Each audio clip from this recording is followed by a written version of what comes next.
Bible అనేది ఆజ్ఞ వెంబడి ఆజ్ఞ, సూత్రం వెంబడి సూత్రము, కొంత ఇచ్చట కొంత అచ్చట వస్తుంది అన్నాడు గనక ఎక్కడ మాటను ఎక్కడ మనం ఏ సూత్రాన్ని అప్లై చేయాలి, ఏ ఆజ్ఞను అప్లై చేయాలి, ఇది మనకు తెలిసి ఉండాలి. అంతేగాని మన ఇష్టానుసారంగా మనం అప్లై చేయకూడదు. మనకు నచ్చినట్టుగా మనం ఏది చెప్పకూడదు. ఈ ఎపిసోడ్ లో బలుల గురించి మనం ఆలోచిద్దాం. ఎందుకు ఆ బలుల గురించి అంత స్పష్టంగా రాయించి ఇచ్చాడు, ఏం చెప్పాలనుకుంటున్నాడు దేవుడు? పాటించని అవసరం లేదనుకుంటున్నాము కానండి, పాటించని అవసరం లేదు, కానీ దాన్ని నేర్చుకోవాల్సిన అవసరం ఉంది. ఎందుకంటే వాటి వెనక ఒక ఆంతర్యం దాగి ఉంది. అర్పణలలో బలులలో ఎన్ని రకాలు చెప్తున్నాడండి. కృతజ్ఞత ఇచ్చేది ఒకటి, ప్రథమ ఫలములుగా ఇచ్చేది ఒకటి, ఇదిగో సమాధాన పరచడానికి మరొకటి, అదేవిధంగా పాప పరిహారార్థ బలిగా మరొకటి, తర్వాత అపరాధ పరిహారార్థ బలిగా ఒకటి, తర్వాత అర్పించవలసిన విధానంలో దహన బలిగా చెప్తున్నాడు. అనగా ఇన్ని రకాలుగా చెప్తున్నాడండి. కోడెలు అంటున్నాడు, మేకలు అంటున్నాడు, గొర్రెలు అంటున్నాడు, పక్షులు అంటున్నాడు, గొవ్వలు, పావురములు. ఇలా మీరు నిర్గమాకాండం, లేవియాకాండంలో చదువుతూ ఉంటే, ఇలా మీరు చదువుతుంటేనండి చాలా మాటలు మనకు కనిపిస్తూ ఉంటాయి. అవన్నీ మనం చేయవలసిన అవసరం లేదు. కానీ మనకెందుకండి మరలా అంత క్లియర్గా రాయించాడు? ఎందుకంటే ఒక దగ్గర విలువ పెట్టి అన్నాడు, అంటే విలువ ఉంది. అక్కడేమో అమూల్యమైనది అంటున్నాడు. మరి ఇంతకీ అమూల్యమైనదా, విలువ ఉందా? విలువ ఉంటే ఎందుకు అమూల్యమైనది అన్నాడు? విలువ ఉంటే ఎందుకు అమూల్యమైనది అన్నాడు? ఒకవేళ క్రీస్తు రక్తము లేకపోతే మనము పరిశుద్ధులుగా మారాలి అనుకుంటే, ఆనాటి కాలంలో జంతువుల బలి వలన, మేకల బలి వలన ఒకవేళ మనం పరిశుద్ధులం కావాలి అన్న పరిస్థితి వస్తే మనం ఏం అర్పించాలి? ఒక్కసారి ఆలోచించాలి. క్రీస్తు రక్తం అంటే అసలు ఆ విలువేంటో మనకు అర్థం కావడం లేదు ఎవరికి. కానీ చేసిన ప్రతిసారి మనల్ని బలి అర్పించమంటే అప్పుడు తెలిసేదండి విలువ.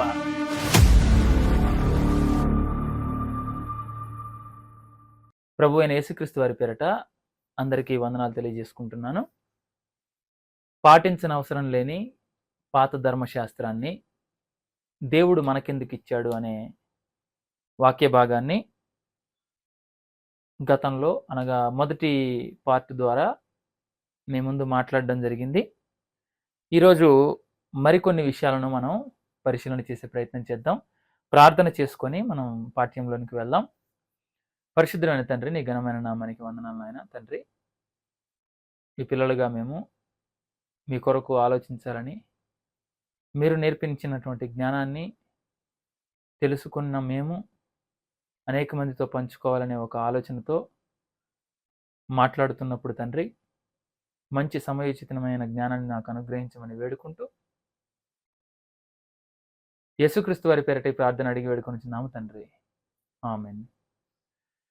ప్రియమైన దేవుని పిల్లలారా, పాటించని అవసరం లేని పాత ధర్మశాస్త్రాన్ని దేవుడు మనకెందుకు ఇచ్చాడు అనే పాఠ్య భాగంలో గత ఎపిసోడ్లో మందసము, దీపవృక్షము, అదేవిధంగా పాత నిబంధనలో ఉన్నటువంటి అనేక వస్తువులు, అవి ఎందుకోసం దేవుడు అంత క్లియర్గా రాయించాడు అనే దాని గురించి మనం ఆలోచన చేసాం. వాటిని గురించి దేవుడు వ్రాయించి ఇచ్చినటువంటి మాటను మనం మరలా ఒకసారి పరిశీలన చేయగలిగితే, హెబ్రీలకు రాసిన పత్రిక 9వ అధ్యాయము, హెబ్రీలకు రాసిన పత్రిక 9వ అధ్యాయములో 21, 22 వచనాలను మనం గమనించగలిగితే, పాత ధర్మశాస్త్రంలో ఉన్నటువంటి వస్తువులు వాటి గురించి మాట్లాడుతూ 21, 22 వచనాలు చూస్తే, అదే విధముగా గుడారము మీదను సేవా పాత్రలన్నిటి మీదను ఆ రక్తమును ప్రోక్షించును. మరియు ధర్మశాస్త్ర ప్రకారము సమస్త వస్తువులను రక్తము చేత శుద్ధి చేయబడుననియు, రక్తము చిందింపకుండా పాపక్షమాపణ కలుగదనియు సామాన్యముగా చెప్పవచ్చును. 22వ వచనంలో చెబుతూ, ధర్మశాస్త్ర ప్రకారమైనటువంటి వస్తువులు రక్తము చేత శుద్ధి చేయబడాలి అంటున్నాడు అని చెబుతూ, 23వ వచనంలో చూస్తే, పరలోకమందున్న వాటిని పోలిన వస్తువులు, అనగా ధర్మశాస్త్రంలో ఉన్న వస్తువులను పరలోకమందున్న వాటిని పోలిన వస్తువులు అంటున్నాడు. అనగా మందసము కానీ, దీపవృక్షం కానీ, ఆ రోజు ఉన్నటువంటి గుడారాలు కానీ, ఇవన్నీ కూడా పరలోకమందున్న వాటిని పోలిన వస్తువులు, ఇట్టి బలుల వలన శుద్ధి చేయబడవలసి ఉండెను గాని అంటున్నాడు. అంటే పాత ధర్మశాస్త్రంలో దేవుడు రాయించి ఇచ్చినటువంటి మందసం కానీ, ఇవన్నీ కూడా గుడారము కానీ, అవి ఛాయ లేదంటే వాటి యొక్క పోలిన వస్తువులుగా, అనగా పరలోకమందున్న వాటిని పోలిన వస్తువులుగా చెప్తున్నాడు. అదే మాటను మనము హెబ్రీలకు రాసిన పత్రిక 8వ అధ్యాయం 5వ వచనంలో కూడా చూస్తేనండి, దేవుని చేత హెచ్చరింపబడిన ప్రకారము ఈ యాజకులు పరలోక సంబంధమగు, చూడండి ఇక్కడ జాగ్రత్తగా చూస్తేనండి, పరలోక సంబంధమగు వస్తువుల ఛాయారూపకమైన గుడారమునందు సేవ చేయుదురు. ఏ సేవకులు? పైన మాట కూడా చదువుకుందాం ఒకసారి. మోషే గుడారము అమర్చబోయినప్పుడు, మోషే గారు గుడారం అమర్చబోయినప్పుడు, కొండ మీద నీకు చూపబడిన మాదిరి చొప్పున సమస్తమును చేయుటకు జాగ్రత్త పడము అని దేవుని చేత హెచ్చరింపబడిన ప్రకారము ఈ యాజకులు పరలోక సంబంధముగు వస్తువుల ఛాయారూపకమైన గుడారమునందు సేవ చేయుదురు అంటున్నాడు. అంటే పరలోకంలో ఉన్నటువంటి వస్తువుల యొక్క ఛాయారూపకమే గుడారం అంటున్నాడు. ఆ రోజు పాత ధర్మశాస్త్రంలో ఉన్నటువంటి యాజకులు సేవ చేసింది ఎక్కడ అంటే, ఇదిగో పరలోక సంబంధమైన వస్తువుల యొక్క ఛాయారూపకము అనగా, ఇది మీరు మనసులో పెట్టుకొని మరలా ఇప్పుడు హెబ్రీ పత్రిక 9వ అధ్యాయాన్ని మనం పరిశీలన చేస్తేనండి, పరలోక సంబంధమైన వాటిని పోలిన వస్తువులు 9వ అధ్యాయం 23వ వచనం. పరలోక సంబంధమైన వాటిని పోలిన వస్తువులు అంటే ఒక గుడారము కావచ్చు, మందసం కావచ్చు, లేదంటే దీపవృక్షం కావచ్చు, ఇంకా చాలా వస్తువుల గురించి చెప్పాడు. అవన్నీ కూడా గత ఎపిసోడ్ లో మనం మాట్లాడుకున్నాం. ఇదిగో అవన్నీ కూడా పరలోకమందున్న వాటిని పోలిన వస్తువులు ఇట్టి బలుల వలన శుద్ధి చేయబడవలసి ఉండెను గాని, పరలోక సంబంధమైనవి వీటి కంటే శ్రేష్టమైన బలుల వలన శుద్ధి చేయబడవలసి ఉండెను అంటున్నాడు. అంటే పరలోకమందున్న వాటిని పోలిన వస్తువులుగా మందసాన్ని, గుడారాన్ని చెప్తున్నాడు. పరలోక సంబంధమైన వస్తువులు, ఇదిగో పరలోక సంబంధమైన వస్తువులు వీటికంటే మరి శ్రేష్టమైన బలుల వలన శుద్ధి చేయబడవలసి ఉండును. మరి పాత నిబంధనలో ఉన్న మందసము లేదంటే పాత నిబంధనలో ఉన్నటువంటి సేవాపత్రాలు వీటిని వేటితో శుద్ధి చేశారు అంటే, మనం జాగ్రత్తగా చూస్తేనండి, ముందు మాటలు చదువుకుని మరలా ఇక్కడికి వద్దాము. ఒకసారి చూస్తే 9వ అధ్యాయం 19వ వచనం చూస్తే, ధర్మశాస్త్ర ప్రకారము మోషే ప్రతి ఆజ్ఞను ప్రజలతో చెప్పిన తర్వాత ఆయన నీళ్లతోనూ రక్తవర్ణము గల గొర్రె బొచ్చుతోనూ హిస్సోపుతోనూ కొడల యొక్కయు మేకల యొక్కయు రక్తము తీసుకొని దేవుడు మీ కొరకు విధించిన నిబంధన రక్తం ఇదే అని చెప్పుచు గ్రంథము మీదను ప్రజలందరి మీదను ప్రోక్షించెను. అంటే ఆ తర్వాత కింద కూడా చదివితే, అదే విధంగా గుడారం మీదను సేవా పాత్రముల మీదను కూడా ప్రోక్షించాడు అంటున్నాడు. అంటే ఆ రోజు పాత నిబంధన కాలంలో సేవా పాత్రలు గాని, గుడారములు గాని ఏవైనా, లేదంటే సేవా పాత్రలు గాని, గుడారములు గాని, మందసము గాని, లేదంటే ఏ వస్తువు అయినా సమస్త వస్తువులు కూడా ఆ రోజు గొర్రెలు, మేకలు వీటి యొక్క బలులతో శుద్ధి చేశారు. అయితే అలాంటి శుద్ధి కాదు. ఏ శుద్ధి గురించి మాట్లాడుతున్నాడో చూడండి ఒకసారి. పరలోక సంబంధమైనవి వీటి కంటే శ్రేష్టమైన బలుల వలన శుద్ధి చేయబడవలసి ఉండును. అంటే ఇంతకీ పరలోక సంబంధి అంటే ఏంటి? పరలోక సంబంధమైనవి అంటే ఏంటి అసలు? అది మనకు తెలియాలి ముందుగా. అది మనం జాగ్రత్తగా ఆలోచించాలి. ఇదిగో ఈ భూమి మీద ఉన్నటువంటి సేవా పాత్రలు, లేదంటే మందసాలు, లేదంటే గుడారములు, వీటి గురించి బలులు శుద్ధి చేసే అంటున్నాడు. మరి పరలోక సంబంధమైనవి అవి వేటితో శుద్ధి చేయాలి? అసలు ఇంతకీ పరలోక సంబంధమైనవి అంటే ఏంటి? Bible answers to the Bible అండి. ఏ ప్రశ్నకైనా బైబిల్కు బైబిలే సమాధానం చెప్పాలి. ఇదిగో పరలోక సంబంధి అంటే మనకు నచ్చినట్టుగా ఏదో చెప్పేయకూడదు. మనం ఎప్పుడు బైబిల్లో ఉన్నదా లేదా పరలోక సంబంధిగా ఎవరి గురించి చెప్తున్నాడు అనేది బైబిల్లో నుంచి చూడాలి. ఒక్కసారి బైబిల్లో నుంచి చూడగలిగితేనండి, కొరింథీయులకు రాసిన మొదటి పత్రిక 15వ అధ్యాయము జాగ్రత్తగా చూద్దామండి. స్టెప్ బై స్టెప్ మనం పరిశీలన చేసే ప్రయత్నం చేద్దాం. ఎందుకంటే బైబిల్ అనేది ఆజ్ఞ వెంబడి ఆజ్ఞ, సూత్రం వెంబడి సూత్రము, కొంత ఇచ్చట కొంత అచ్చట వస్తుంది అన్నాడు గనక, ఎక్కడ మాటను ఎక్కడ మనం ఏ సూత్రాన్ని అప్లై చేయాలి, ఏ ఆజ్ఞను అప్లై చేయాలి, ఇది మనకు తెలిసి ఉండాలి. అంతేగాని మన ఇష్టానుసారంగా మనం అప్లై చేయకూడదు. మనకు నచ్చినట్టుగా మనం ఏది చెప్పకూడదు. మనం బైబిల్లో ఉన్నది ఉన్నట్టుగా ఆలోచన చేసే శక్తి మనకు ఉండాలి. అనగా మనం అంతగా బైబిల్ని చదవాలి. అలా చదివితే దేవుడు మనకి అనుగ్రహింపబడిన జ్ఞానం చొప్పున మనం బైబిల్ ప్రకారంగా చూడగలిగితే అన్ని విషయాలు మనకు స్పష్టంగా అర్థమవుతాయి.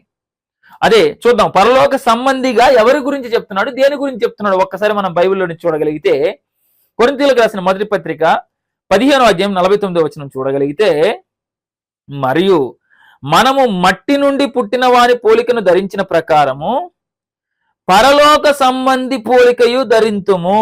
పై మాట కూడా చూద్దాం ఒకసారి. పై మాట కూడా చూద్దాం 47 నుండి.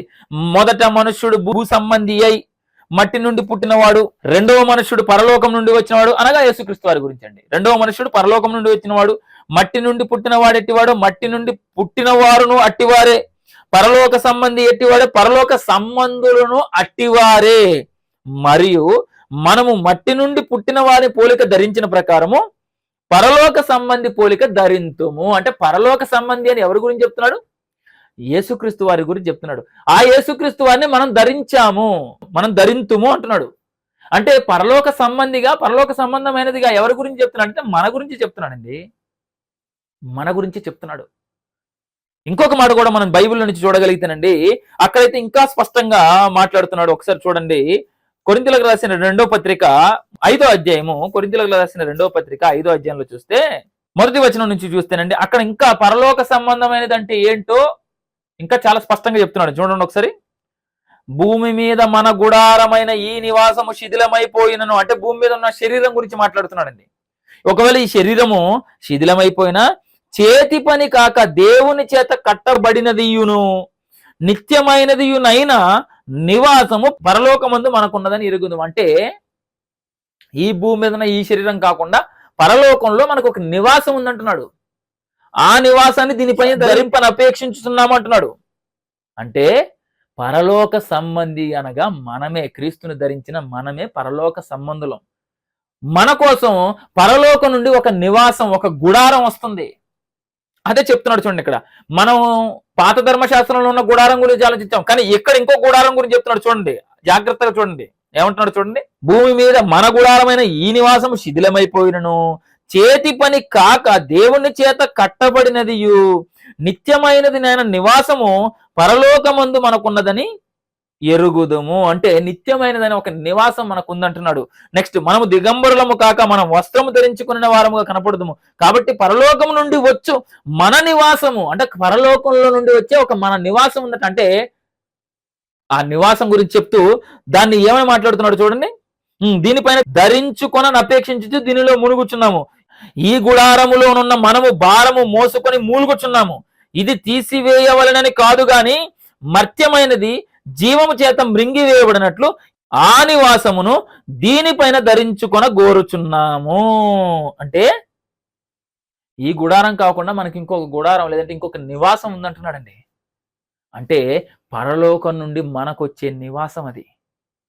ఆ నివాసం అనగా మనం ఆ నివాసంలో ఉండడం వల్ల మనం పరలోక సంబంధులుగా ఉంటున్నాం. అంటే పరలోక సంబంధమైనది అంటే ఏంటి? మనమే, మన గురించి చెప్తున్నాడు.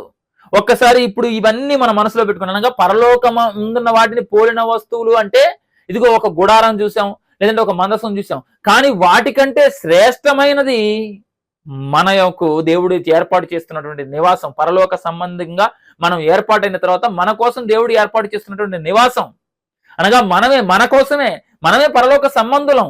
మన కోసం దేవుడు ఏర్పాటు చేసినటువంటి ఆ నివాసం గురించి మాట్లాడుతూ ఇప్పుడు హెబ్రీ పత్రిక ఒకసారి మనం చూడగలిగితేనండి, 9వ అధ్యాయం 23వ వచనంలో పరలోకమందున్న వాటిని పోలిన వస్తువును ఇట్టి బలుల వలన, అనగా జంతువుల బలి, మేకల బలి, పక్షుల బలి, ఇంకా రకరకాలైనటువంటి జీవరాశుల బలి వలన శుద్ధి చేయబడవలసి ఉండెను గాని పరలోక సంబంధమైనవి అనగా మనమే, పరలోక సంబంధమైనవి వీటికంటే శ్రేష్టమైన బలుల వలన శుద్ధి చేయబడవలసి ఉండెను. అంటే పరలోక సంబంధులుగా మనం ఉన్నాం కదా, మనము అంతకంటే శ్రేష్టమైన బలుల వలన శుద్ధి చేయబడాలి. ఏమిటి అంతకంటే శ్రేష్టమైన బలి? ఒకసారి మనం కింద చదువుతామండి చూడండి. అందువలన నిజమైన పరిశుద్ధ స్థలమును పోలి హస్తకృతమైన పరిశుద్ధ స్థలములో క్రీస్తు ప్రవేశింపలేదు గాని ఇప్పుడు మన కొరకు దేవుని సముఖమందు కనపడు పరలోకమందే ప్రవేశించెను. అంటే ఇంతకీ మన కోసం బలి అయినది, లేదంటే మన కోసం పరిశుద్ధ స్థలంలో కనగా పరలోకంలోకి చేరిన వ్యక్తిగా యేసుక్రీస్తు వారి గురించి చెప్తున్నాడు. అంటే మనము క్రీస్తు బలిని వలన శుద్ధి చేయబడాలి. పరలోక సంబంధమైన మనము క్రీస్తు బలి వలన శుద్ధి చేయబడాలి. క్రీస్తు రక్తం వలన, అనగా మనం పరలోక సంబంధిగా మనం ఉంటే ఆ పరలోక సంబంధమైనటువంటి మనలకు శుద్ధి కలగాలి అంటే అది క్రీస్తు రక్తం వలనే సాధ్యం. ఇక వేరే ఏ బలి వలన సాధ్యం కాదు. ఈ మాటలను బట్టి మనం ఆలోచిస్తే క్రీస్తు రక్తం అనేది శ్రేష్టమైన బలిగా, ప్రజలందరి పాప విమోచన కొరకు యేసుక్రీస్తు వారు అర్పించినటువంటి బలిగా మనకు అర్థమవుతుంది. అయితే క్రీస్తు రక్తము శ్రేష్టమైన బలిగా మన కొరకు అర్పింపబడిన తర్వాత పాత ధర్మశాస్త్రంలో ఉన్నటువంటి జంతువుల బలి, లేదంటే మేకల బలి, లేదంటే పక్షుల బలి, లేదంటే ఇంకా రకరకాలైనటువంటి జీవరాశుల బలి గురించి చాలా స్పష్టంగా రాయించాడు. ఎందుకు రాయించాడు? గత ఎపిసోడ్లో వస్తువుల గురించి ఆలోచించాం, ఈరోజు బలుల గురించి ఆలోచిద్దాం. ఈ ఎపిసోడ్లో బలుల గురించి మనం ఆలోచిద్దాం. ఎందుకు ఆ బలుల గురించి అంత స్పష్టంగా రాయించి ఇచ్చాడు, ఏం చెప్పాలనుకుంటున్నాడు దేవుడు? ఒకసారి మనం బలులు ఏ విధంగా, దేని కొరకు ఏ బలిని అర్పించమన్నాడో ఒకసారి చూద్దాం. అసలు బలులు ఎన్ని విధాలుగా ఉన్నాయి, ఆ బలుల గురించి దేవుడు ఏం చెప్తున్నాడో ఒకసారి మనం చూడగలిగితేనండి, నిర్గమాకాండము 29వ అధ్యాయం 14వ వచనం. ఆ కోడె మాంసమును, దాని చర్మమును, దాని పేడను పాలెమునకు వెలుపల అగ్నితో కాల్చవలెను, అది పాప పరిహారార్థమైన బలి. ఇక్కడ ఒక బలి చెప్తున్నానండి, పాప పరిహారార్థమైన బలి. పాప పరిహారార్థమైన బలి. నీవు ఆ పొట్టేలులో ఒకదాన్ని తీసుకొనవలెను.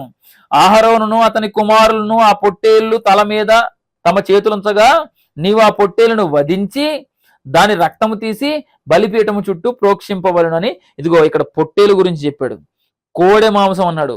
అదేవిధంగా ఇంకా చాలా జంతువుల గురించి మీరు అలా చదువుకుంటూ వెళ్తేనండి చాలా జంతువుల గురించి మాట్లాడుతూ ఉంటాడు.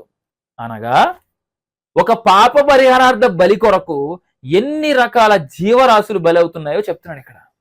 మీరు అలా అధ్యాయం అంతా చదువుతుంటేనండి, ఈ నిర్గమకాండం అంతా చదువుతుంటేనండి చాలా రకాలుగా చెప్తుంటాడండి. ఇప్పుడు మీకు బలిలో విధానాలు మాత్రమే చెప్తున్నాడు. అదే మొదటిగా పాప పరిహారార్థ బలి, ఆ బలి అర్పించవలసిన విధానం కూడా చెప్తున్నాడండి. ఒకసారి అది కూడా చూద్దాం మనం. ఒకసారి లేవియాకాండము 1వ అధ్యాయం 14వ వచనంలో చూస్తే, అతడు యెహోవాకు దహన బలిగా అర్పించినది పక్షి జాతిలోనైనదైన ఎడల తెల్ల గువ్వలలో నుండి గాని పావురపు పిల్లలలో నుండి గాని తేవలెను. అంటే పావురాలు, తెల్లగువ్వ, ఇలా రకరకాల పక్షుల గురించి చెప్తున్నాడు. దహన బలి అంటున్నాడు ఇక్కడ, అంటే దహించాలి దాన్ని. ఆ బలిని దహనం అనగా మంటతో కాల్చివేయాలి అన్నట్టుగా చెప్తున్నాడు. దహన బలి అంటే బలి అర్పించే విధానం కూడా చెప్తున్నాడు. అది దేని కొరకు? పాప పరిహారార్థ బలి. పాప పరిహారార్థ బలి కొరకు అర్పించవలసిన విధానం కూడా చెప్పాడు. ఇంకా ఏమైనా బలులు చెప్పాడా? ఇంకా ఏదైనా రకరకాలైనటువంటి బలుల గురించి చెప్పాడంటే ఒక్కసారి మనం ఇంకా కొన్ని వచనాలు పరిశీలన చేయగలిగితేనండి. లేవియాకాండము 3వ అధ్యాయం 1వ వచనం. అతడు అర్పించినది సమాధాన బలి అయిన ఎడల, అతడు గోవులలోనిది తీసుకుని వచ్చిన ఎడల అది మగదే గాని ఆడుదే గాని యెహోవా సన్నిధికి నిర్దోషమైన దానిని తీసుకుని రావాలను. సమాధాన బలి అంటున్నాడండి. సమాధాన బలి అనగా పాప పరిహారార్థ బలిగా ఒక జంతువు గురించి, రకరకాల జంతువుల గురించి మాట్లాడుతున్నాడు. ఇదిగో ఇక్కడ సమాధాన బలి. సమాధాన బలి ఏమంటే రెండు ఒకటేనండి అని మీరు అనుకోవచ్చు. రెండు ఒకటి కాదండి. సమాధాన బలి వేరు, పాప పరిహారార్థ బలి వేరు. చేసిన తప్పుని బట్టి బలి అర్పించేదాన్ని పాప పరిహారార్థ బలి అంటారు. ఇదిగో ఒక వ్యక్తిని మధ్య, లేదంటే ఇద్దరు వ్యక్తుల మధ్య ఏదైనా గొడవ జరిగినప్పుడు, లేదంటే ఏదైనా ఇబ్బంది కలిగించిన వాతావరణం కలిగినప్పుడు వారిని సమాధాన పరచడానికి సమాధానం అంటారు. అలాగే దేవునికి మనకి సమాధానం కలగడానికి ఏర్పాటు చేసినటువంటి బలిగా సమాధాన బలి అనేది సపరేట్ గా కనిపిస్తుంది మనకి. అందుకే చెప్తున్నాడు, అతడు అర్పించినది సమాధాన బలి అయిన ఎడల, అంటే సమాధాన పరిచే బలి అయితే అతడు గోవులలో తీసుకుని రావాలి, అది మగదే గాని ఆడదే గాని ఇదిగో ఈ విధంగా అర్పించండి అని చెప్తున్నాడు. అనగా సమాధాన బలి ఒకటి కనిపిస్తుంది మనకి. ఇంకా మనం చూడగలిగితేనండి, లేవియాకాండము 5వ అధ్యాయం 15వ వచనంలో చూస్తే, లేవియాకాండము 5వ అధ్యాయం 15వ వచనం. ఒకడు యెహోవాకు పరిశుద్ధమైన వాటి విషయంలో పొరపాటున పాపము చేసిన ఎడల, పొరపాటున చేసే పాపం అండి ఇది. పొరపాటున చేసే పాపము చేసిన ఎడల తాను చేసిన అపరాధమునకు నీవు ఏర్పరచు వెల చొప్పున పరిశుద్ధమైన తులముల విలువ గల నిర్దోషమైన పొట్టేలును మందలో నుండి అపరాధ పరిహారార్థ బలిగా యెహోవా యొద్దకు వాడు తీసుకొని రావలెను. అంటే అపరాధ పరిహారార్థ బలి. చూడండి, పాపం వాంటెళ్ళి చేసిన పాపానికి పాప పరిహారార్థ బలి అంటున్నాడు. సమాధాన పరిచే విధంగా ఏదైనా అర్పణ అర్పించవలసిన వస్తే అది సమాధాన బలి అంటున్నాడు. ఇక్కడ పొరపాటున చేసేదానికి ఏమంటున్నాడు? అపరాధ పరిహారార్థ బలి అంటున్నాడు. అపరాధ పరిహారార్థ బలి. మీరు ఇంకా నేను జస్ట్ 1-2 మాటలు మాత్రమే చూపిస్తున్నానండి. మీరు చదువుతూ ఉంటే చాలా విధానాలు కనిపిస్తుంటాయి మీకు. ఏ జంతువుని ఎందుకు అర్పించాలి, ఏ తప్పుకి ఏ జంతువుని అర్పించాలి, పక్షిని అర్పించాలా లేదంటే జంతువుని అర్పించాలా, ఇలా చెప్పుకుంటూ వస్తారండి. ఈ లేవియాకాండం, సంఖ్యాకాండం ఇవన్నీ అవే.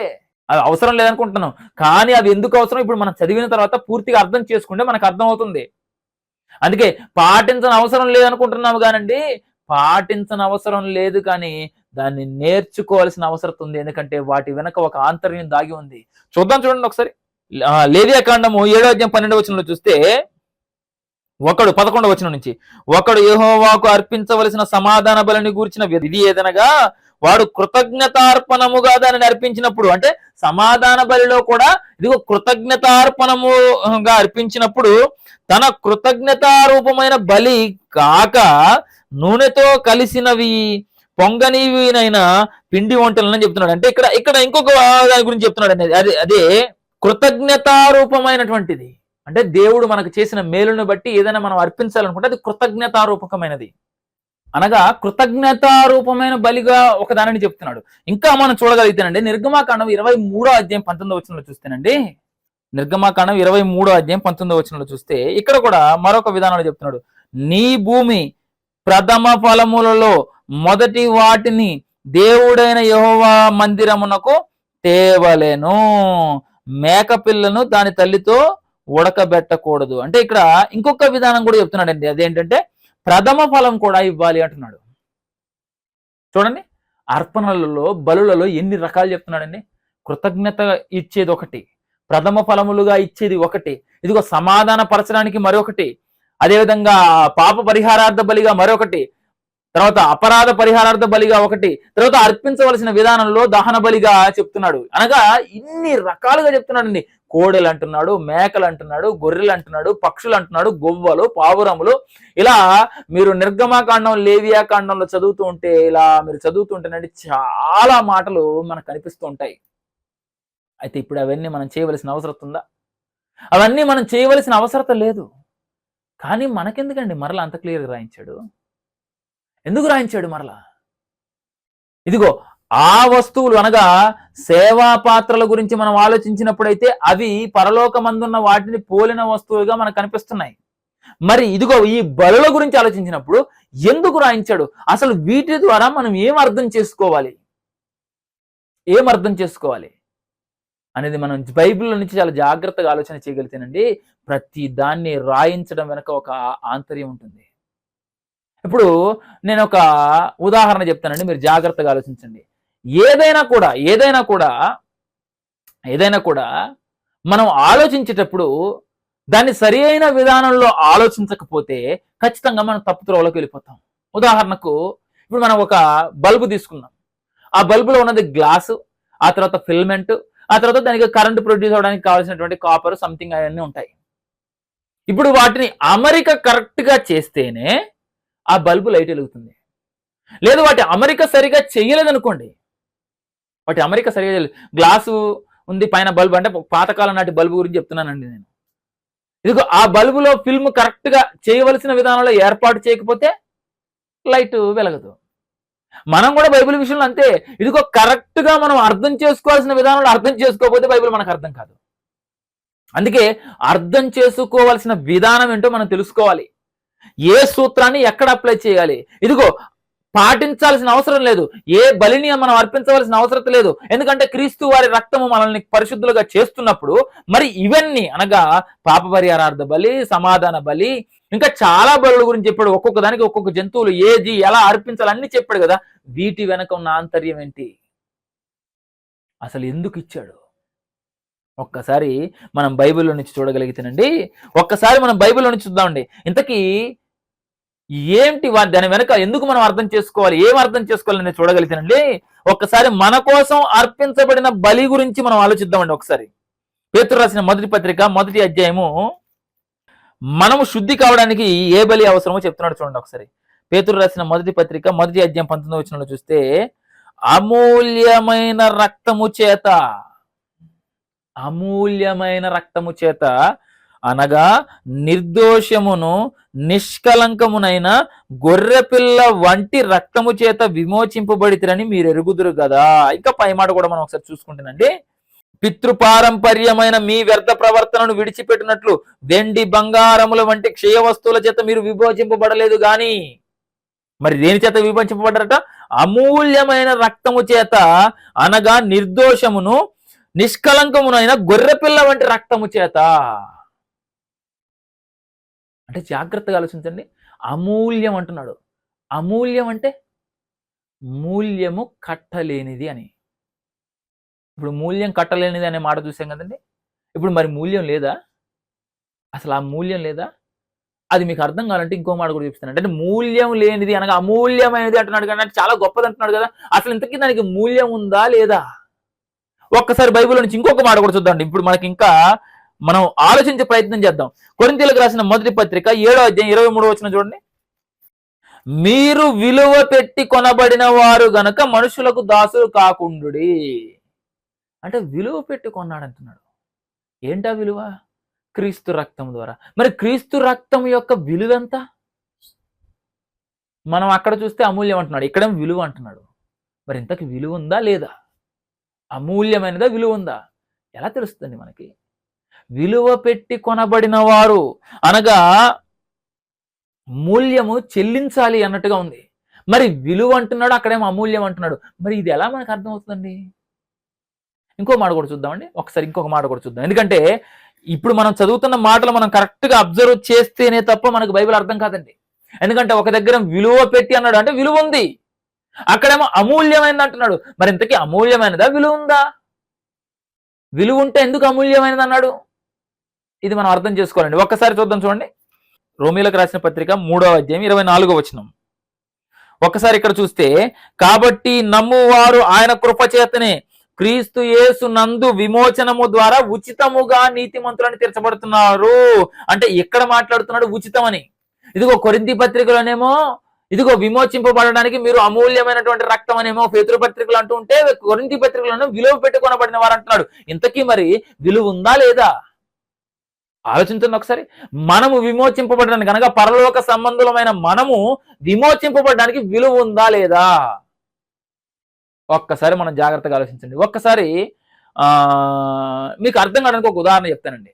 ఇప్పుడు ఈ ఫోన్ ఉందండి, ఈ ఫోన్ ఉంది. ఈ ఫోను దీనికి విలువ ఉంది. అది ఒక 20,000 అవ్వచ్చు, 30,000 అవ్వచ్చు, 40,000 అవ్వచ్చు, విలువ ఉంది. కానీ ఇప్పుడు నేను ఈ ఫోన్ని ఉచితంగా మీకు ఇచ్చేస్తున్నాను అనుకోండి. అప్పుడు అది ఉచితం, అది ఉచితం. ఆ ఉచితమైన దానిని మీరు ఎంతకు పొందుకున్నారంటే ఏమని చెప్తారు? ఫ్రీగా వచ్చిందండి మాకు. అలాగని దీనికి కాస్ట్ లేదా? దీనికి కాస్ట్ లేదా? ఉంది. ఈ ఫోన్కి ఎంతో విలువ ఉంది, కాస్ట్ ఉంది దీనికి. కానీ ఆ కాస్ట్ ఎంత అనేది మీకు తెలియదు, మీకు తెలియదు. అప్పుడు మీరు దీన్ని ఏమంటారు? ఏమండి ఇప్పుడంటే మాకు ఈ ఫోన్ కాస్ట్ తెలుసు కనుక మీరు 20,000, 30,000, 40,000 అని జడ్జి చేయొచ్చండి. కానీ ఒకవేళ మెటీరియల్ మారిపోయింది అనుకోండి, ఏ ప్లాటినంతోనో లేదంటే ఇంకా ఏదైనా పెద్ద పెద్ద వస్తువులతో, బంగారంతో వాటితో చేసినప్పుడు దాని విలువ మనం చెప్పలేము. అంతేనండి? అలాంటి ఒకవేళ వస్తువుతో తయారు చేస్తే దాని విలువ ఎంత అంటే ఏమో మాకు తెలియదండి అంటాం. అవునా? అవునండి? అంటే నిజానికి వస్తువుకు విలువ ఉందంటే ఉంది, కానీ ఆ విలువ మనం అర్థం చేసుకోలేనంత గొప్పదైనప్పుడు దానికి మనం విలువ కట్టలేమంటాం. విలువ కట్టలేము. కొన్నిసార్లు మాట్లాడుతుంటాం, మనకు తెలియకనే కొన్ని పదాలు వాడుతుంటాం. మీరు చేసిన మేలుకు మేము విలువ కట్టలేమండి అంటుంటారు. అవునా? విలువ కట్టలేమండి అంటుంటారు. నిజమే, విలువ ఎంతో మనకు తెలియదు. ఆ విలువ కట్టలేము కనుకనే ఆ మాట అంటాం. ఎందుకంటే అది మనకు విలువతో కాదు, బంగారంతో కాదు, వెండితో కాదు, మనం కొనుక్కున్నది ఎలాగా ఉచితంగా వచ్చింది కనుక దానికి విలువ చెప్పడానికి లేదు అని మనం అనుకుంటున్నాం. అవునా? అందుకే దాన్ని ఉచితం అన్నాడు. మరి ఇంతకీ విలువ ఉందా దానికి అంటే విలువ ఉంది. ఎంత మరి? అమూల్యమైంది అంటున్నాడు, విలువ ఉంది అంటున్నాడు. అసలు ఆ విలువ గురించి ఎప్పుడైనా మనం ఆలోచిస్తున్నామా? మీరు విలువ పెట్టి కొనబడిన వారు అన్నాడు కదా, ఎప్పుడైనా ఎంత విలువ పెట్టి కొనుక్కున్నాడు లేదంటే ఎంత విలువ పెట్టాడు అనేది ఎప్పుడైనా మనం ఆలోచించామండి?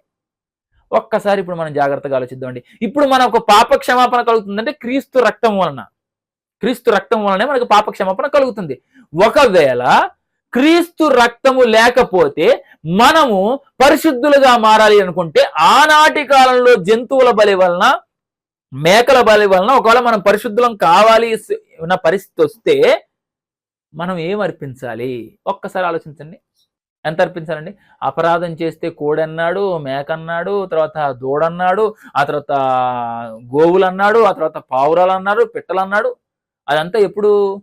పాప పరిహారార్థ బలికి ఒకటి, అపరాధ పరిహారార్థ బలికి ఒకటి, సమాధాన బలికి ఒకటి, అదేవిధంగా ప్రథమ ఫలముల సంబంధించినటువంటి అర్పణ అర్పించడానికి ఒకటి, ఇంకా రకరకాల బలులు అర్పించాలండి మనం. ఇవన్నీ జస్ట్ ఒక్కొక్క తప్పుకి ఒక్కొక్కటిగా మనం అర్పిస్తూ వెళ్తే మనం ఎన్ని పాపాలు చేస్తాం చెప్పండి? ఎన్ని పాపాలు చేస్తాం?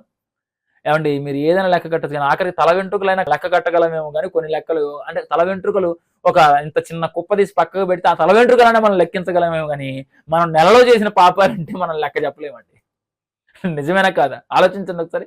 ఇప్పుడు తల వెంట్రుకలో ఒక ఇంత సైడ్కి కట్ చేసి ఇలా పెట్టానండి, దాన్ని లెక్కించాలంటే లెక్కించగలం, కానీ నెలలో ఎన్ని పాపాలు చేశారంటే మనం చెప్పలేము. ఎందుకంటే మనం చాలా తప్పులు చేస్తున్నాం. మరి వాటికి బలి అర్పించాలి. కొద్దిసేపు క్రీస్తు రక్తం లేదనుకుందాం, బలి అర్పించాలి. ఏం అర్పించాలండి? పాప పరిహారార్థ బలి లిస్టు చూశారుగా ఇందాక. అపరాధ పరిహారం, పొరపాటున చేసిన బలికి లిస్టు చూశారు కదా ఇందాక. మీరు ఆ లిస్టు చదవండి ఒకసారి. మీకు సైడ్ స్క్రీన్ మీద కూడా చూపిస్తున్నాం, ఒకసారి చూడండి.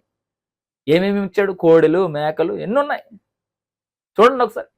అంటే ఈ లిస్టు ప్రకారంగా చూస్తే మనం చేసిన ప్రతి తప్పుకి ఎంతెంత ఇవ్వాలి?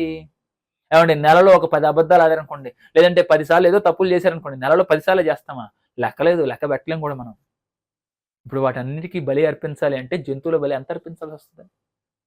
మనం లెక్క కట్టలేమండి, మనం లెక్క కట్టలేము.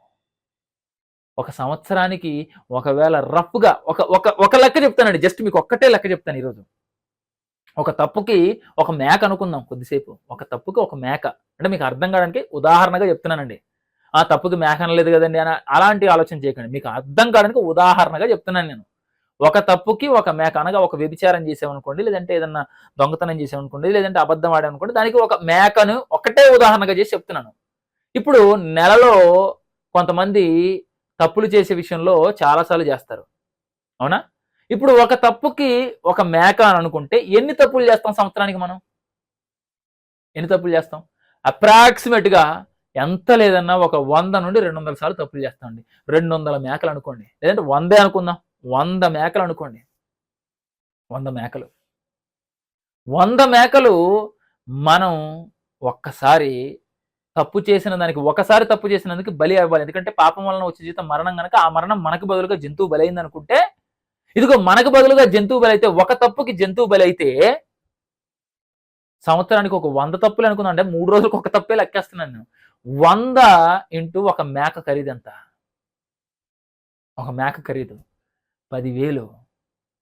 అంటే నాకు తెలిసిన అంచనా ప్రకారం చెప్తాను, 10,000 అనుకుందామండి, లేదు ఇంకా తక్కువ వేసుకుందాం, 5,000 అనుకుందాం, ఇంకెక్కువేలండి, కానీ 5,000 అనుకుంటే 5,000 ఇంటూ 100 ఎంత? ఇది ఎన్ని రోజులకి? ఒక సంవత్సరానికే. మనం చేసిన ఒక్కొక్క తప్పుకి ఒక సంవత్సరానికి ఎంత? 5,000 ఇంటూ 100 చాలా, అంతే కదండి. సుమారుగా 5,000 ఇంటూ 100 అంటే 5 లక్షలు ఒక సంవత్సరంలో.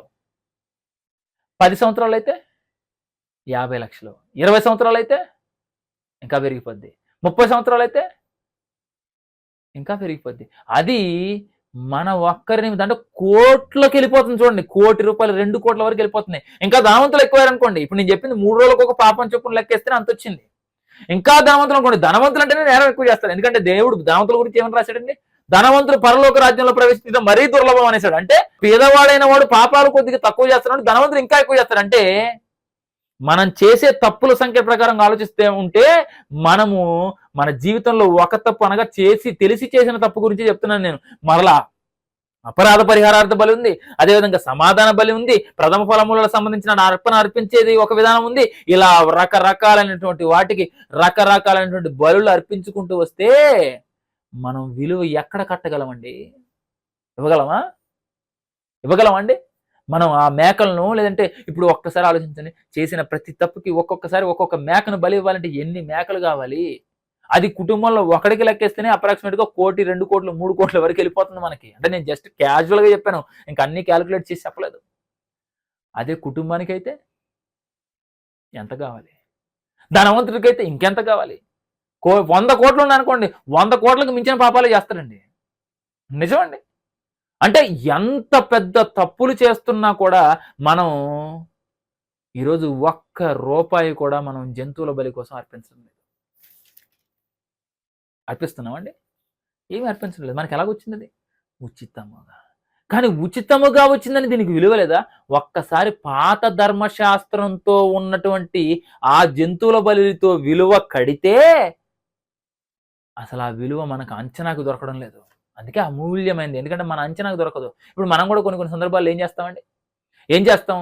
మనకేదన్నా అంతు చిక్కడం లేదనుకోండి, అది ఎంత అని అడిగితే ఇన్ఫినిటీ అంటారు. అంటే అనంతం అని. దానికి లెక్క చెప్పరు. అవునా? అలాగే మన పాపాలకు మనం అర్పించవలసినటువంటి బలులు లెక్క కడితే అసలు మన పాపాలకి పాప క్షమాపణ రాదనేసాడు. అందుకే ఏమన్నాడు? జంతువుల బలి వలన, మేకల బలి వలన ఒకవేళ మీరు పాప క్షమాపణ పొందుకోవాలని చూస్తే మీ వల్ల కాదనేసాడు. ఎందుకంటే జంతువుల బలితో, పక్షుల బలితో వీటి వలన మీరు పాపాలు అసలు తీసివేయడం అసాధ్యం. ఎందుకంటే అన్ని పాపాలు చేస్తారు మీరు. అన్ని పాపాలు చేస్తారు. మీ ఆస్తులు అమ్మినా సరిపోవు. మీకున్న సమస్తం అమ్మినా కూడా మీరు అసలు పరిశుద్ధులు అవ్వడానికి అవకాశమే లేదు. అన్ని తప్పులు చేస్తారు, నేరాలు చేస్తాం మనం. అలాంటప్పుడు వీటన్నిటికి బదులుగా ఒకే ఒక్క బలి ఇచ్చాడు. దానినే అమూల్యమైన బలి అన్నాడు. అమూల్యమైన రక్తం అన్నాడు. అమూల్యమైన రక్తం, దాన్నే విలువ అని కూడా అన్నాడు. ఆ విలువ ఎంత అని ఒక రఫ్గా మనం ఒక అండర్స్టాండింగ్ అనగా చిన్నది అర్థం చేసుకోవడానికి మనం ఆలోచిస్తే, పాత ధర్మశాస్త్రంలో ఉన్నటువంటి ఆ బలుల గురించి ఆలోచిస్తే మనకు అంతు చిక్కడం లేదండి. అదే ఒక్కసారి ఇప్పుడు జాగ్రత్తగా ఆలోచించండి. అసలు పాత ధర్మశాస్త్రంలోనే జంతువులు, మేకలు ఈ సంబంధించిన బలుల గురించి ఏమీ రాయించలేదు అనుకోండి. రాయించలేదు. మనకు అర్థమవుతుందా? అనగా రాయించలేదండి. ఇప్పుడు మనం జస్ట్ ఒక రఫ్గా క్యాలిక్యులేషన్ చేసాం. ఆ క్యాలిక్యులేషన్ చేయడానికి మనకు అవకాశం లేదు. ఎందుకంటే చెప్పలేదు కనుక. పాప పరిహారార్థ బలికేంటి, అపరాధ పరిహారార్థ బలికేంటి, లేదంటే సమాధాన బలికేసి ఏమేమి బలులు అర్పించాలనేది దేవుడు మనకు లెక్కలు చెప్పి ఇవ్వలేదు అనుకోండి. అప్పుడు మనం క్యాలిక్యులేషన్ చేయడానికి కనీసం అవగాహన ఉంటుందా? మనకి అవగాహన ఉండదు. అప్పుడు విలువ పెట్టగలమా? దానికి విలువ పెట్టలేము. కాబట్టి విలువ లేదు కనుక మనం దాన్ని అంత సింపుల్ గా తీసేస్తాం. ఇప్పటికే అది ఉచితంగా రావడాన్ని బట్టి మనం చాలా సింపుల్ గా తీసేస్తాం. ఎందుకంటే క్రీస్తు రక్తం అంటే అసలు ఆ విలువేంటో మనకు అర్థం కావడం లేదు ఎవరికి. కానీ చేసిన ప్రతిసారి మనల్ని బలి అర్పించమంటే అప్పుడు తెలిసేదండి విలువ. ప్రతి తప్పుకి ఒక కోడెనో, లేదంటే ఒక మేకనో, లేదంటే మనకు సంబంధించిన ఆస్తులలో ఏదైనా జంతువులు ఉంటే ఆ జీవరాశిని బలి అర్పించమంటే మన ఆస్తులు మొత్తం ఒక 2-3 సంవత్సరాలను మొత్తం అయిపోతాయి. కానీ అవన్నీ అర్పించకుండా ఒకే ఒక బలి చేతిచ్చాడు. అంటే ఈ బలిని గురించి మనకు అర్థం కావాలంటే మనం చేసిన పాపాలను బట్టి ఒక్కసారి పాత ధర్మశాస్త్రంలో ఉన్న ఆ జంతువుల బలిని ఆలోచిస్తే మనం చేసిన వాటికి ఎక్కడ మన ఆస్తులు కూడా సరిపోవు. ఆ లెక్కలేమి ఇయ్యలేదనుకోండి, మనం ఏమంటాం చెప్పండి? ఆ సింపుల్గా ఉందండి, దేవుడు పాపాలు పొమ్మంటే పోయాయి అని ఇలా సింపుల్గా తీసుకుంటాం. కానీ ఒక్కసారి పాత ధర్మశాస్త్రంలో ఉన్న ఆ జంతువుల బలి ఒక్కసారి నీవు ఇవ్వాలని ట్రై చేయి, నువ్వు ఇవ్వలేవు. అనగా నీ పాపాలకు బలి జంతువుల వలన కావడం లేదు. ఎందుకంటే నువ్వు అన్ని నేరాలు చేస్తున్నావు. ఒకవేళ నువ్వు దానికి విలువ కట్టాలన్నా నీవు విలువ కట్టలేవు. అంటే క్రీస్తు రక్తము యొక్క విలువెంతో తెలియాలి అంటే నీ ఆస్తి అమ్మినా సరిపోదు. ఆ విలువెంతో మనకు అర్థం కావాలంటే రఫ్గా జంతువులను అర్పించడానికి కొన్ని విధానాలు చూపిస్తున్నాను చూడు. దాని ప్రకారంగా నువ్వు అర్పించగలవా? అందుకే దేవుడు కూడా ఆ రోజు కూడా విసులు పట్టించాడండి. నువ్వు అర్పించలేవు కనుకనే చిన్న చిన్న వాటికి అవకాశం ఇచ్చాడు. కానీ నిజానికైతే ప్రతి తప్పుకి నేరాన్ని బట్టి పెద్దవి అర్పించాల్సి వస్తే అసలు అర్పించడానికి పాసిబులే కాదండి. అంత పెద్దదిగా లేదంటే అంత ఎక్కువైనటువంటి బలులు మనం అర్పించవలసిన అవసరం ఉంటుంది. కానీ వాటన్నిటికి బదులుగా ఒకే ఒక బలి ఇచ్చాడండి. అదే క్రీస్తు రక్తం. అంటే ఆ క్రీస్తు రక్తానికి బదులుగా నువ్వు జంతువులను అర్పించాలంటే నువ్వు విలువ కట్టలేవు. మనము విలువ కట్టలేము. అంటే అంత శ్రేష్టమైన బలి మన కోసం వచ్చింది. ఈ శ్రేష్టమైన బలి అని చెప్పాలంటే ఇదిగో పాత ధర్మశాస్త్రంలో ఉన్న వాటి గురించి క్యాలిక్యులేషన్ చేస్తే ఆ క్రీస్తు రక్తం యొక్క విలువ ఎంతో మనకు అర్థమవుతుంది. ఎంత మరి ఆ విలువ? మనము విలువ కట్టలేనంత, మన ఆస్తులు అమ్మినా సరిపోనంత, మనము బంగారము, మనకున్న వెండి, మనకున్నటువంటి ఐశ్వర్యము, మనకున్న సంపద ఎంత ఇచ్చినా కూడా నువ్వు కొనలేనంత విలువ. ఎందుకంటే జస్ట్ ఒక పాపం గురించి, జస్ట్ మనం మన కుటుంబంలో మన గురించి, ఒకరి గురించి కొద్దిసేపు ఆలోచిస్తేనే ఆస్తులు అమ్మేయాల్సిన పరిస్థితి ఏర్పడిందే. ఏమంటే ఎంత ఉంటుందండి మనకు ఆస్తి? ఒకవేళ పెద్ద ధనికులు అయితే ఒక 5 కోట్లు, 10 కోట్లు, లేదంటే ఒక 20 కోట్లు.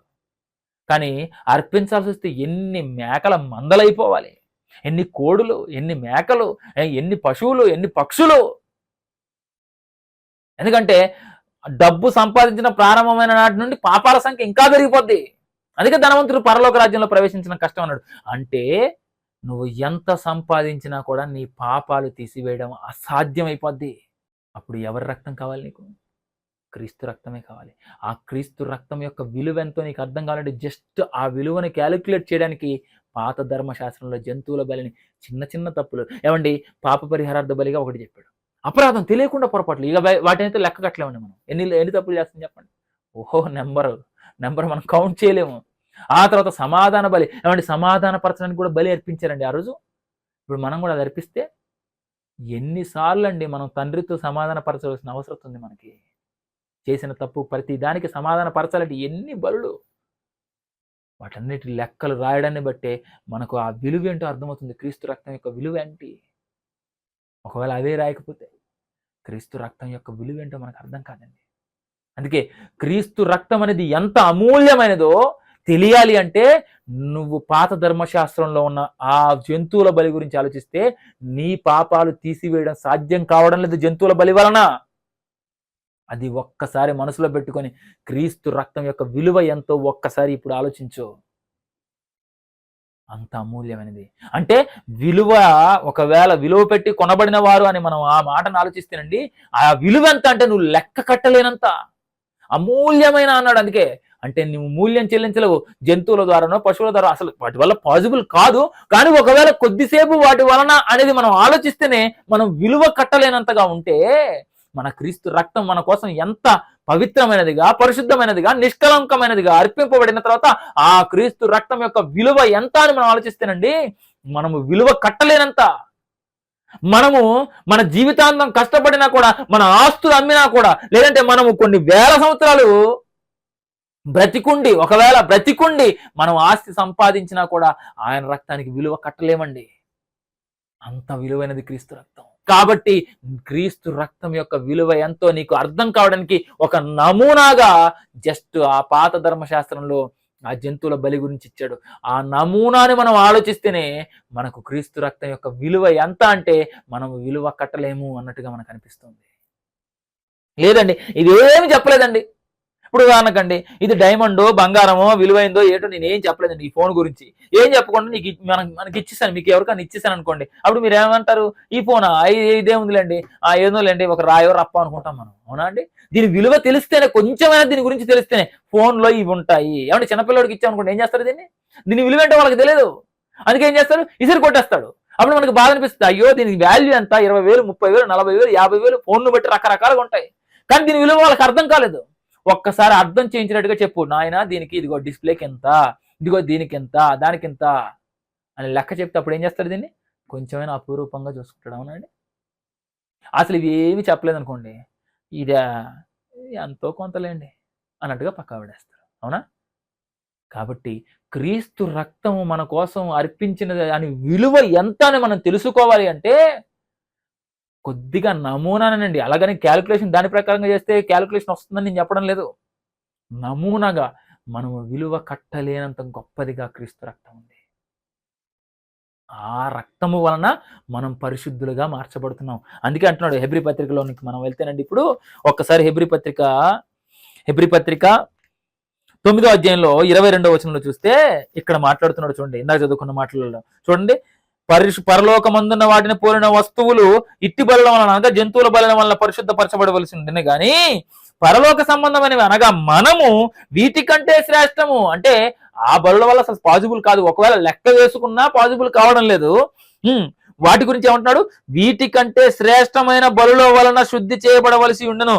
అందువలన అంటే ఇంకా శ్రేష్టమైన బలి కావాలి. అందువలన నిజమైన పరిశుద్ధ స్థలమును పోలి హస్తకృతమైన పరిశుద్ధ స్థలములోనికి క్రీస్తు ప్రవేశింపలేదు కనుక మనం చూసినటువంటి ఆ రోజు ఉన్నటువంటి ఏదో హస్తకృతమైనటువంటి ఆ పరిశుద్ధ స్థలాల్లో ప్రవేశించలేదు కానీ ఇప్పుడు మన కొరకు దేవుని సముఖమందు కనపడు పరలోకమందే ప్రవేశించెను. అంతేకాదు ప్రతి యాజకుడు ప్రతి సంవత్సరము తనది కాని రక్తము తీసుకుని పరిశుద్ధ స్థలంలో ప్రవేశించినట్లు ఆయన అనేక పర్యాములను తన్ను తాను అర్పించుకున్నటకు ప్రవేశింపలేదు. అట్లైన ఎడల జగత్తు పునాది వేయబడినది మొదలుకొని ఆయన అనేక పర్యాయములు శ్రమ పడవలసి వచ్చును. అయితే ఆయన యుగముల సమాప్తి అందు తన్ను తానే బలిగా అర్పించుకున్నట వలన పాప నివారణ చేయుటకై ఒక్కసారి ప్రత్యక్షపరచబడెను. అంటే ఒక్కసారితో మొత్తం లేదు. మనం తప్పులు చేసిన ప్రతిసారి అర్పించాలంటే ఇక అసలు మన పాపాలకు అంతే లేదు కదండి. ఉందా అండి? ఏమండి, చెప్పిన వాళ్ళు చేయరు, చెప్పని వాళ్ళు అసలు చేయరు. అంటే తప్పు చేయకూడదని చెప్తారు కొంతమంది, వాళ్ళు చేస్తూనే ఉంటారు తప్పులు, పాటించరు. బైబిల్లో ఉన్న మాటలు పాటించలేము. ఎందుకు అంటే మన విధానం ఎలాగుంటుందంటే కొన్ని సందర్భాల్లో తప్పు చేద్దాం అనుకోండి, నువ్వు చేయలేదా ఈ విధానమే కనిపిస్తుంటుందండి. చేయకూడదని దేవుడు చెప్పాడు, అది పాటించడం రాదా? చేయకూడదని దేవుడు చెప్పలేదని ఎకనో వెళ్ళి పాపం చేయొద్దు అన్నాడు వ్యభిచారం మీద పట్టబడిన స్త్రీని. కానీ ఆ పర్వాలేదులే చేసేస్తానులే అంటే వాళ్ళకి మనం సమాధానం చెప్పలేమండి. మనం ఎప్పుడు వాళ్ళకి సమాధానం చెప్పలేదు. దేవుడు చేయొద్దు అన్నాడు. చేయకుండా ఉండాలి అంటే ఏం చేయాలో కూడా చెప్పాడు. చేసిన వాటికి క్షమాపణ ఏం చేయాలి అంటే, క్షమాపణ కావాలంటే ఏం చేయాలో కూడా చెప్పాడు. వాటన్నిటిని మనం ఆలోచించి క్రీస్తు రక్తం మన కోసం కార్చబడడానికి గల కారణం ఏంటో మనం ఆలోచిస్తేనండి ఆ క్రీస్తు రక్తం యొక్క విలువ ఎంత తెలుస్తుంది. ఆ విలువను మనం అర్థం చేసుకోవడానికే కొద్దిగా నమూనాగా జంతువుల బలి, పక్షుల బలి గురించినటువంటి వివరణనిచ్చాడు మనకి. ఆ వివరణ ద్వారా కొద్దిగా విలువ కట్టగలిగాం మనం. అనగా మనం అంచనా మాత్రమే వేసామండి. ఆ అంచనానే మనం ఆలోచిస్తే మనం విలువ కట్టలేనంతగా మనకు కనిపిస్తుంది. ఎందుకంటే వీటికంటే శ్రేష్టమైన బలి, అంతేనండి, వాటికంటే శ్రేష్టమైన బలి అంటే శ్రేష్టము కాని బలులే మనం అర్పించలేకపోతున్నాం. అనగా జంతువుల బలి, పశువుల బలి, పక్షుల బలి. మరి శ్రేష్టమైన బలి మనం విలువ కట్టలేమండి. అందుకే పాత నిబంధనలో నమూనా కింద, అంచనా కింద ఒక ఆ మాటలు చెప్పాడు.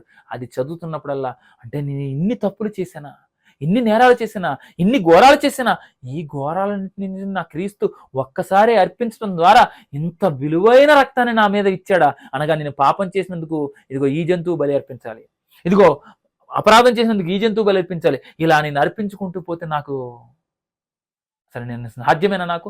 కానీ ఇవన్నిటి బదులుగా ఒక్క బలి ఇచ్చాడా నా కోసం. ఆ ఒక్క బలి ద్వారా ఇవన్నీ క్యాన్సిల్ అవుతున్నాయంటే ఆ బలి ఎంత విలువైనదో అని మనం ఆలోచించాలండి. కానీ ఆ బలి గురించి ఎవరు ఆలోచిస్తున్నారండి? క్రీస్తు గురించి ఎవరు ఆలోచిస్తున్నారండి? ఈరోజు క్రీస్తు మన పాపాల నిమిత్తము బలి అయ్యాడనే సంగతిని ఎంతమంది గుర్తుంచుకుంటున్నారంటే గుర్తుంచుకోవడం లేదండి. ఒక్కసారి ఆలోచించండి. తప్పు చేసిన ప్రతిసారి మేకనో, కోడినో, దూడనో లేదంటే కోడినో అర్పించమన్నాడు అనుకోండి, అప్పుడు తెలిసేది క్రీస్తు రక్తం యొక్క విలువెంతో మనకి. అంతే కదండి. అందుకే పాత నిబంధనలో అవి మనం అర్థం చేసుకోవడానికి కొన్ని సంగతులు రాయించాడు. కనుక అర్థం చేసుకొని క్రీస్తు రక్తం యొక్క విలువెంతో మనం తెలుసుకొని ఒక్కసారే అర్పింపబడినటువంటి ఆ బలి యొక్క పరమార్థాన్ని మనం ఆలోచిస్తే ఆ పరమార్థాన్ని బట్టి మనం ఆయన రక్తం యొక్క విలువెంతో మనం అర్థం చేసుకోగలిగితే ఆయన విలువేంటో మనకు అర్థమవుతుంది. అందుకోసం ఆ విలువ అర్థం కావడానికే కొద్ది మాటలు పాత ధర్మశాస్త్రంలో రాయించాడు. అవి మనం చదువుతున్నప్పుడల్లా మనం చేసిన తప్పులతో వాటిని కంపేర్ చేసుకుంటే, అనగా ఏ జంతువు ఏ తప్పుకి ఏ జంతువు అనేది మనం కంపేర్ చేసుకుంటేనండి క్రీస్తు రక్తం యొక్క విలువ ఎంతో మనకు అర్థమవుతుంది. మనం ఎంత విలువ పెట్టి కొనబడిన వారం అనేది కొంచెంగా అర్థం చేసుకోవడానికి మాత్రమే ఆ సంగతులు రాయించాడు గనక, అవి కూడా వృధా కాదు గనక మనం అర్థం చేసుకోవడానికి మాత్రమే దేవుడు రాయించాడనే సంగతిని మనం గుర్తుంచుకొని మనమందరం కూడా క్రీస్తు రక్తం యొక్క విలువ ఎంతో తెలుసుకోవాలనే సంగతిని గుర్తు చేసుకుంటూ ఆ మాటలు మీకు మరలా జ్ఞాపకం చేస్తూ ఈ మాటలు ముగిస్తున్నానండి. ప్రార్థన చేసుకుందామండి. పరిశుద్ధమైన తండ్రి, నీ ఘనమైన నామానికి వందనాలు నాయన. తండ్రి, పాత ధర్మశాస్త్రంలో ఉన్నటువంటి బలులు అవి మీరు మా కొరకు వ్రాయించి ఇవ్వడం వలనే తండ్రి, మేము చేసిన తప్పులకు ఎన్నెన్ని నేరాలు చేస్తామో ఆ నేరాలకు బదులుగా మేము అర్పించవలసి వస్తే మేము అర్పించలేనంత పెద్ద నేరస్తులుగా మేము కనపడుతున్నాం తండ్రి.